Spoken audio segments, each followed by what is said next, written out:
مشہور حدیث ہے صلو کما رأیتمونی اصلی، ایسے نماز پڑھا کرو جیسے مجھے دیکھتے ہو میں نماز پڑھتا ہوں۔ اس سے لوگ کیا مفہوم نکالتے ہیں؟ اس سے لوگ مفہوم نکالتے ہیں کہ جیسے کھڑے ہوتے تھے ویسے کھڑا ہوا کرو، جیسے سجدہ کرتے تھے ویسے سجدہ کیا کرو، جہاں ہاتھ باندھتے تھے وہاں ہاتھ باندھا کرو، یہی بات کرتے ہیں نا۔ اور اس پہ گھنٹوں گھنٹوں بحث ہوتی ہے، کہاں ہاتھ باندھوں، یہاں باندھوں، یہاں باندھوں، یہاں باندھوں، یہاں، اس پہ گھنٹوں بحث ہوتی ہے۔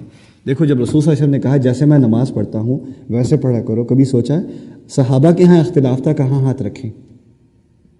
صحابہ کے ہاں اس بات پہ اختلاف تھا، کبھی سوچا ہے کیوں اختلاف تھا؟ اختلاف صرف اسی لیے ہو سکتا ہے کہ اس چیز پر اتنا دھیان نہیں تھا۔ کسی اور چیز پر ہوتا ہے، معلوم ہوتا ہے نماز میں کسی اور چیز پر بہت زیادہ دھیان تھا کہ اس پر اتنا دھیان ہی نہیں ہوا کہ تمام صحابہ ایک ہی جگہ ہاتھ رکھیں۔ تو دماغ کہاں تھا ان کا؟ اصل مقصد نماز کا کیا ہے؟ انسان اللہ تعالیٰ کے ساتھ دل لگائے، دنیا کو بھول جائے، جو کلام سنایا جا رہا ہے اللہ تعالیٰ کی طرف سے اس کی دنیا میں گم جائے، یہ مقصد ہے۔ جب انسان کی پیشانی زمین پر لگے، اس کا جسم اللہ تعالیٰ کے سامنے بالکل اپنے آپ کو سبمٹ کر دے، تو اس کا دل بھی اپنے اللہ تعالیٰ کے سامنے اپنے آپ کو سبمٹ کر دے، اس کی انا بھی، اس کا فخر بھی، اس کی پرائڈ بھی اپنے آپ کو سبمٹ کر دے۔ یہ رسول صلی اللہ علیہ وسلم کی نماز ہے۔ ہمیں کس چیز سے واسطہ ہے؟ ہاتھ یہاں ہونے چاہیے کہ یہاں ہونے چاہیے کہ یہاں ہونے چاہیے؟ ان چیزوں کی اہمیت ہے، لیکن اگر صحابہ سے پوچھو گے نا تو کسی اور چیز کی بہت زیادہ اہمیت ہے۔ ہمیں اصل میں دین کا ڈھانچہ رہ گیا ہے، اس کی روح نکل گئی ہے۔ قرآن کا مقصد ہے، اگر قرآن کا مطالعہ کرو گے تو روح نہیں نکلے گی دین کی، اور اگر روح نکل جائے اور تم صرف ڈھانچے پر ہی بحث کرتے رہو تو یہی فساد ہے۔ اصل فساد یہ ہے۔ میں یہ نہیں کہتا کہ نماز ٹھیک سے پڑھنا، قبلے کی طرف رخ کرنا، کتنی رکعتیں پڑھنا، کیسے بیٹھنا، کیسے سجدہ کرنا، کیسے کھڑا ہونا، یہ اہم نہیں، بہت اہم ہے، بہت اہم ہے، لیکن اس سے کہیں اہم کیا ہے؟ اصل مقصد نماز کا۔ اگر ہم اپنے بچوں کو ریز کر رہے ہیں، ٹھیک سے نماز پڑھنا سکھاتے ہیں، ہم کہتے ہیں ٹھیک سے نماز پڑھنا سکھا رہا ہوں، میں تو کہتا ہوں کسی نے بھی ٹھیک سے نماز پڑھنا کبھی سکھایا ہی نہیں، جہاں تک میرا علم ہے۔ ٹھیک سے نماز پڑھنا سکھاتے ہیں، کیا مطلب ہے آپ کا ٹھیک سے نماز پڑھنا سکھاتے ہیں؟ وضو کرنا سکھایا ہے، قبلے کی طرف منہ کرنا سکھایا ہے، اردو میں نیت کرنا سکھایا ہے، نیت کرتا ہوں 4 رکعت نماز قبلے کی طرف عربی میں کھڑا ہوا 4:35 پر، یہ سکھائی ہے آپ نے نماز، اور کون سی دعائیں آپ نے رٹنی ہیں وہ سکھائی ہیں۔ جب اس بچے کو یہ بھی نہیں پتا میں نماز پڑھ کیوں رہا ہوں، 15 سال کا ہو گیا ہے، 16 سال کا ہو گیا ہے، 17 سال کا، 18 سال کا مرد ہو گیا ہے، ابھی تک اس کو یہ نہیں پتا میں نماز پڑھتا کیوں ہوں۔ اگر اسے پوچھو کیوں پڑھتے ہو، کہتے ہیں یار اماں غصہ کرتی ہیں، بابا غصہ کرتے ہیں۔ تم نے نماز نہیں سکھائی یار، تم نے کچھ کارڈیو واسکولر ایکسرسائز سکھائی ہے، نماز نہیں سکھائی۔ اگر نماز سکھائی ہوتی تو اس نوجوان کو، اس لڑکے کو، اس لڑکی کو پتا ہوتا کہ وہ خدا کے سامنے کیوں کھڑا ہے، کیوں کھڑی ہے۔ یہ دین کی اصل ہے۔ جو بات میں آپ کے سامنے رکھنا چاہ رہا ہوں کہ نماز کے لیے ہمیں ایک ذہنی اور قلبی دل کی تیاری کرنے کی ضرورت ہے۔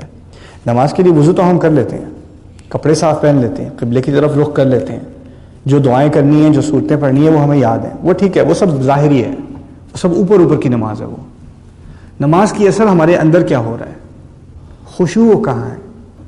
اللہ تعالیٰ کے سامنے ایسے حاضری لگاؤ کہ نروس ہو جاؤ، خدا سے بات کر رہا ہوں۔ کوئی جاتا ہے انٹرویو میں جاتا ہے تو نروس ہو جاتا ہے بندہ، امیگریشن انٹرویو میں جاتا ہے نروس ہو جاتا ہے، ٹھیک ہے نا۔ کوئی جاتا ہے کہیں پہ اپلیکیشن دینے کے لیے نروس ہو جاتا ہے، کسی کو پولیس والے نے روکا وہ نروس ہو جاتا ہے، اس کے بال کھڑے ہو جاتے ہیں یہاں پہ۔ اللہ تعالیٰ فرما رہے ہیں میرے سامنے یہ نروسنس تمہیں ہونی چاہیے، یہ خشوع ہے، یہ ایک ذہنی تیاری ہے۔ انسان کو اس بارے میں سوچنا پڑتا ہے کہ میرا خدا سے کیا تعلق ہے، اس نے کیا کیا حرکتیں کرتے مجھے دیکھا ہے آج، کن کن چیزوں کا وہ گواہ ہے، کن کن چیزوں میں اس نے میری مدد کی ہے، کیسا میں ناشکرا رہا ہوں۔ ان تمام چیزوں کا احساس کرتے وقت پھر انسان اللہ تعالیٰ کے سامنے نماز پڑھنے کے لیے کھڑا ہو، پھر آپ کو وہ مسائل بھول جاتے ہیں، میرے ہاتھ کہاں ہونے چاہیے، پیر کہاں ہونے چاہیے، جرابیں کیسی ہونی چاہیے۔ لوگوں کو یہ نہیں ہوگا تو نماز نہیں ہوگی، وہ نہیں ہوگا تو نماز نہیں ہوگی۔ میں تو کہتا ہوں یار تمہارا دل اگر حاضر نہیں ہے، دماغ حاضر نہیں ہے، تو پھر کون سی نماز ہے یہ؟ ہمیں صرف ان مسائل پر جو ہے ہماری سارا ذہن ان مسائل کی طرف گیا، سارا ذہن۔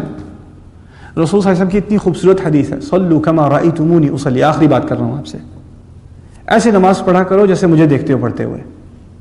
یہ کہا ہے انہوں نے صلی اللہ علیہ وسلم.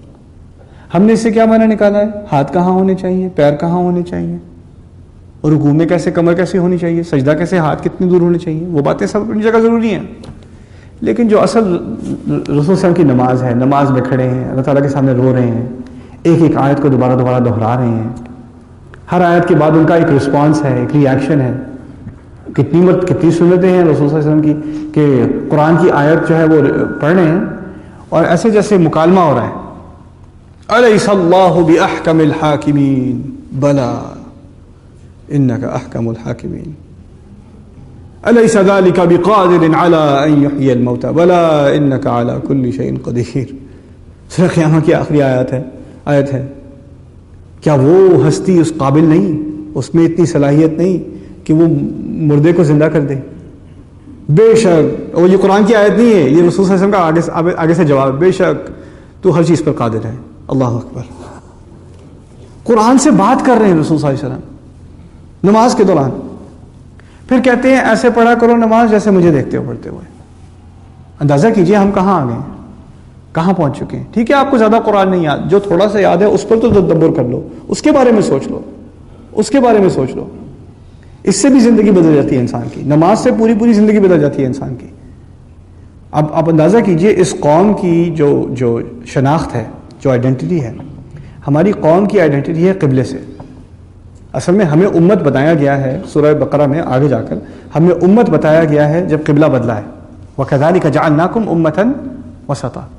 جب تمہارے نماز کا رخ واپس ابراہیم علیہ السلام کے بنائے ہوئے گھر کی طرف ہوا، تب تمہیں امت کہا گیا. ہماری امت کی اصل ہی نماز ہے، ہماری امت کی اصل نماز ہے. اسی لیے ہماری امت کو ملت ابیکم ابراہیم بھی کہا جاتا ہے. تم اپنے باپ ابراہیم کی ملت ہو، تم ان کا دین ہو، ملت دین کو بھی کہتے ہیں. یہ تمام چیزیں آپس میں کنیکٹڈ ہیں. تو اگر ہم نے اس امت کے بارے میں، اگر اس امت کا جو کنیکشن ہے خدا تعالیٰ سے، اللہ تعالیٰ سے، اس کو دوبارہ ریوائیو کرنے کی بات کرنی ہے، اس کو دوبارہ ریسٹور کرنے کی بات کرنی ہے، تو نماز پہلی چیز ہے. اگر نماز ریسٹور کرنی ہے تو قرآن کو ریسٹور کرنا پڑے گا، کیونکہ نماز اصل میں ہے کیا؟ اللہ تعالیٰ سے قرآن کے ذریعے بات کرنا. جب تک مسلمان کے دل میں قرآن دوبارہ ریسٹور نہیں ہوگا، نماز ریسٹور نہیں ہوگی. نماز بس ایک اوپر کی چیز رہے گی. تو یہ تمام دروس کا فائدہ کیا ہے؟ اگر آپ واقعی اپنے اندر ان آیات کو اور نماز کو ریسٹور کرنا چاہتے ہیں تو جن آیات کا درس سنتے ہو نا، ان آیات کو یاد کر لیا کرو. مجھ سے نہیں، کسی سے بھی سنو درس، کوئی بھی درس سنا، کہیں ایک درس کو 5 دفعہ 10 دفعہ ایک ہی درس کو سنو اور ان آیات کو یاد کرو، اور پھر ان آیات کو کہاں استعمال کرو؟ نماز میں، تاکہ جب نماز پڑھو تو کچھ سوچنے کو تو ملے. عربی نہ بھی آتی ہو اس کے بھی اور طریقے ہیں، کوئی مسئلہ نہیں ہے. تھوڑی سی تو کوشش کرو، پھر دیکھو اللہ تعالیٰ کی طرف سے کیسے مدد آتی ہے. اللہ تعالیٰ ہماری نمازوں کو خشوع سے بھرے. اللہ تعالیٰ ہمیں ان لوگوں میں سے بنائے جو صبر اور نماز کے ذریعے سے خدا کی مدد کے قابل ہوتے ہیں اور اس کے لائق ہوتے ہیں. بارک اللہ لی ولکم فی القرآن الحکیم ونفعنی وإیاکم بالآیات والذکر الحکیم. السلام علیکم ورحمۃ اللہ وبرکاتہ.